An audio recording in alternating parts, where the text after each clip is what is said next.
ચાલો વિદ્યાર્થી મિત્રો, આજે આપણે પેરેગ્રાફ નંબર 38 ધ કેમલ વિશે સમજીએ. તો સૌથી પહેલાં આપણે એના સ્પેલિંગો જોઈએ. તો પ્રથમ છે લોંગ નેક એટલે લાંબી ડોક. થીન લોંગ લેગ્સ એટલે લાંબા પાતળા પગ. હમ્પ એટલે ખૂંદ. બેક એટલે પીઠ.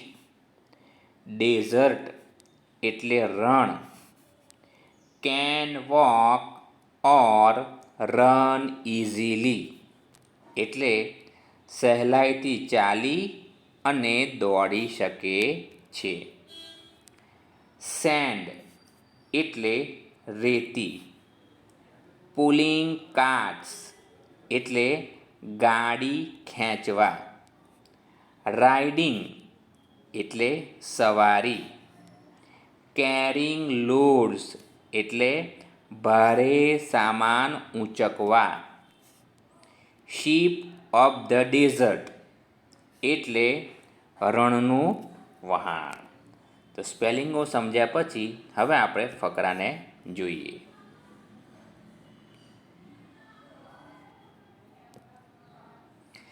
પેરેગ્રાફ નંબર 38 ધ કેમલ એટલે કે ઊંટ. The camel is a domestic animal. ઊંટ પાલતુ પ્રાણી છે. It is tall. તે ઊંચું છે. ઇટ હેઝ અ લોંગ નેક. તેને લાંબી ડોક હોય છે. It has thin long legs. તેને પાતળા લાંબા પગ હોય છે. It has a hump on it's back. તેને તેની પીઠ પર ખૂંદ હોય છે. અહીં હમ્પ એટલે ખૂંદ.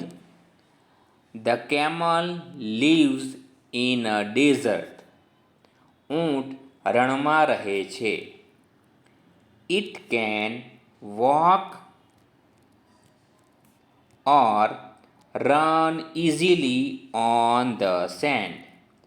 તે રેતી પર સરળતાથી ચાલી અને દોડી શકે છે.